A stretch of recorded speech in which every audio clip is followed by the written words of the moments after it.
In the run-up to what would become the fiscal event of the year and Kersey Kutang announcing his mini-budget, which would ultimately lead to the complete crashing of the economy and eventually the removal of not only the Chancellor himself at that time, Kersey Kutang, and even Liz Truss. Just a day before, Jacob Rees-Mogg had announced, obviously, his big fracking idea, which really took up most of the announcement. But one of the other things which I was far more worried about was the idea that he was going to axe and put on essentially a sunset clause of thousands of EU laws that would just be gone overnight. And we now know the full number of this. There's approximately over 2,400 retained EU law that Jacob Rees-Mogg just wants to get rid of. And he's put it under this sunset clause where basically, if you do not repass this law in Parliament, effectively at the end of next year, gone. And this is hundreds, thousands of laws and regulations on the books that could just disappear. And we always said that the goal of this was not to get rid of all of them because they knew they would never be able to pass most of them. But if they can get rid of the majority of them, then that suits their purposes just fine. Because Mogg was always about and always on the massive deregulation train, which we'll have to see if Sunak does continue in this trend, but I don't see Jacob Rees-Mogg staying in his position. So I fully suspect we will find that out probably today, if not tomorrow. But I don't think Jacob Rees-Mogg will be staying in as the business minister, and I think this law maybe certainly ain't going to be around for much longer. But it is something that we need to be seriously concerned about because the amount of laws just being completely thrown out the window without discussion, without voting on, should be very, very worrying. And this isn't just one area because it ranges from things like the environmental protection, workers' rights, to all kinds of stuff. So it is something that we need to be very, very aware of in this country. So before we go diving into this, please do remember to hit that like, share, and subscribe button. And of course, down below, there are links to my Patreon page and a one-off donation link called Buy Me Coffee, where you can, well, buy me coffee. And as always, thank you very much to all those people who do help and support the channel that way. So over we go today to The Guardian, because they were covering this with the title of Rees-Mogg Move to Axe Over 2,400 Laws is Anti-Democratic, Say Legal Experts. Leading lawyers have sounded the alarm over Jacob Rees-Mogg's proposals for a post-Brexit legislation that could result in over 2,400 laws just disappearing overnight, including a ban on animal testing for cosmetics, workers' rights, and environmental protections. So you can just see the length and depth that has just gone on here. And that was always, as I said at the beginning, that was always the plan. Get rid of as many as you possibly can because some are going to end up staying, but it doesn't matter because you are getting rid of so many laws, they're not all going to survive. And that was the plan because you can't get rid of them individually. It takes far too long. So why not just get rid of all of them as much as possible? So anyway, back to it. So lawyers, including one former UK government legal official who designed the concept of the EU retained law for Theresa May, is branding the move as anti-democratic and completely barking. Swathes of law, including equal pay for men and women, pension rights for the same-sex married couples, food standards, aviation safety rules, which could accidentally just disappear or be redrafted poorly, they warn. The retained EU law and the Revocation and Reform Bill, which will get its second reading on Tuesday, is designed in such a way that 47 years of law derived during the EU membership can just be switched off on the 31st of December 2030 under the so-called Sunset Clause. A lot of laws are going to be changed without getting any proper scrutiny at all by a dying government that few people respect, said George Perez CK, a specialist in European law.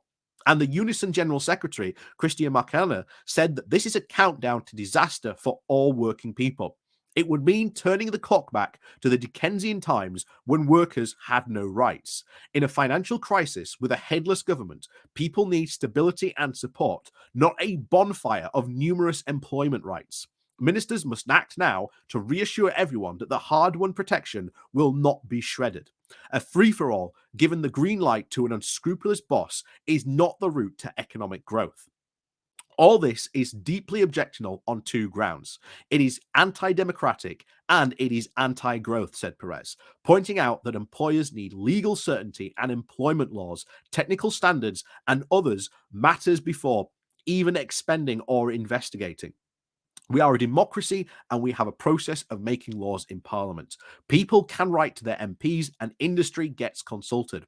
We have debates in the House of Commons and in the Lords. This is completely anti-democratic process, he said.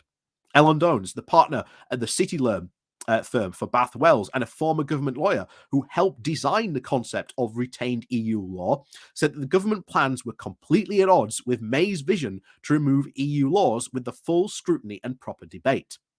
The concept of retained law was created to smooth the transition, not as a target practice for the Brexiteers, she argued. This bill gives ministers the power to repeal and replace a vast body of law of what is now domestic law at speed without proper scrutiny. This is unprecedented, reckless, and undemocratic, said Duns. She also raised questions about the use of previously legal drafting resources within Whitehall. It took over 2 years for the vast amount of civil servants to actually resource to draft through over the 600 pieces of legislation to get the statute book ready for Brexit. Those changes were technical and straightforward compared with the complexity of what will be required under this bill, she said. At a time when civil servants is currently resources are failing, the task of trying to rewrite this vast body of law in just a few short months appears impossible. Errors, omissions, and gaps in the law are just completely inevitable. And the notion that over 2,400 laws could just be expunged in a little over a year was completely barking, said Perez. But the possibility of becoming the extraordinary power the government was giving itself to push laws over by the end of December 2023 cliff. There is no requirement anywhere on ministers to consult anybody. Under this bill, ministers can just let the vital rights and protections for consumers, workers, the environment, animal welfare just fall off without Parliament even having a chance to stop that happening, he said. This is nothing to do whether you support Brexit or not. You can be a fanatical supporter of Brexit and still think this is not the right thing to do. All of this is being done in the most immense rush. And when you do things in a rush, there is a risk that mistakes are going to be made. The bill will also give ministers the power to even rewrite or update the rules with no requirement for consult or even at the most of a 2-hour debate in Parliament to say even yes or no. But despite promises from Rees-Mogg that Brexit could mean higher standards than the EU, it does not confer the power to improve standards and protections, but only to reduce them. Environmental campaigners, including Chris Packham, have also sounded the alarm for the threat to display the environmental rules protecting rare flora and fauna in over 38 in the industrial zones in England, enabled to accelerated development. And this is the warning. This is the worry that if this passes, this will be the big bonfire of regulations. I mean, just the sheer amount of laws that are just going to just go boom like that is shocking. And then be replaced where there's no upgrading, it's only downgrading. That's worrying. That is incredibly worrying. And the sheer amount of laws, there are going to be holes, there's going to be emissions, there's going to be all sorts of catastrophes happen because of this. This has to be stopped. So my plea to you today is please do write to your MP. Please do, because this is the type of thing that needs to be stopped. Like I say, email them, tell them that you need to stop Jacob Rees-Mogg's anti-democratic move to get rid of these laws and to vote against this bill, because this is going to be disastrous. It is not going to be good, and it could vastly set us back, especially in the area of workers' rights, almost back to, well, zero, when we've spent years building up protections for workers. And we're going to have huge, huge fights again to try and get these protections back. And remember, it took us a lot of work to try and get these protections in the first place. So, as always, like I say, please do remember to hit that like, share, and subscribe button. And of course, down below, there are links to my Patreon page and a one-off donation link called Buy Me a Coffee, where you can, well, buy me coffee. And as always, thank you very much for watching, and we'll see you all next time.